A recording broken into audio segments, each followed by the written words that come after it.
കൊച്ചിലെ എനിക്ക് പടം വരയ്ക്കാൻ ആകെ അറിയാമെന്ന് പറഞ്ഞാൽ ഒരു കൊച്ചു വീടും ഒരു പുഴയും അതിൻ്റെ അടുത്തൊരു മലയും. അതായിരുന്നു ഞാൻ സ്ഥിരം വരച്ചുകൊണ്ടിരുന്നത്. ഞാൻ വളരുന്നതിനൊപ്പം എൻ്റെ ആ ആഗ്രഹവും വളർന്നുകൊണ്ടിരുന്നു.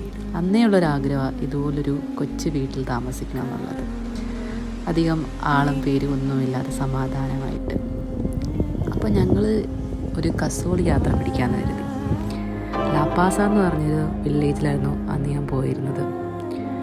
ശരിക്കും പറഞ്ഞാൽ ഇപ്പോഴത്തെ എൻ്റെ ഒരു അവസ്ഥ വെച്ച് നോക്കുമ്പം ഞാൻ അൺഎംപ്ലോയിഡാണ്. ഇപ്പം എനിക്ക് യാത്രകളൊന്നും അങ്ങനെ ചെയ്യാൻ പറ്റുന്നില്ല. ഇപ്പം ഞാൻ കൂടുതലും എൻ്റെ വീട്ടിൽ തന്നെയാണ്. എൻ്റെ മുറി, എൻ്റെ ഒരു കുഞ്ഞു ലോകം, എൻ്റെ ചിന്തകളുമായിട്ടുള്ളൊരു ലോകം. അങ്ങനത്തെ ഒരു ലോകം എനിക്ക് ചിന്തിക്കാൻ പോലും പറ്റത്തില്ലായിരുന്നു ഒരു വർഷം മുന്നൊന്നും. കാരണം എന്താ വെച്ചാൽ ഞാൻ ഫുള്ളി ഒരു എൻഗേജ്ഡ് ആയിരുന്നു. യാത്രകളിനോട് എനിക്ക് പ്രാന്തായിരുന്നു, അങ്ങനെ വേണമെങ്കിൽ പറയാം. ഒരു യാത്രകൾ നമ്മളെ കുറേ ഒരു ബെറ്റർ പേഴ്സൺ ആക്കും, നമ്മുടെ ചിന്തകളെ കുറച്ചുകൂടെ വൈഡാക്കും. അതിനൊക്കെ എന്നെ സഹായിച്ചിട്ടുണ്ട്.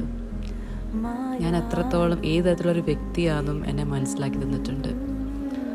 പക്ഷെ അതിനപ്പുറം വീട്ടിൽ ഇരുന്നപ്പം ഞാൻ ഒരിക്കലും കരുതില്ല. ആദ്യമൊക്കെ എനിക്ക് ഭയങ്കര ബുദ്ധിമുട്ടായിരുന്നു എനിക്കിങ്ങനെ ഇരിക്കുന്നതിലൊക്കെ. പക്ഷെ ഇപ്പം ഞാൻ അതൊക്കെ എൻജോയ് ചെയ്യുന്നുണ്ട്.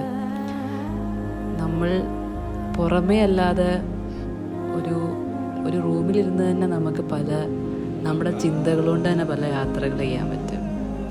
അതുപോലെ തന്നെ ഞങ്ങൾ ട്രക്ക് ചെയ്ത് നടന്നപ്പോൾ കണ്ടൊരു വ്യൂ ആയിരുന്നു ഈ ഒരു വീട്.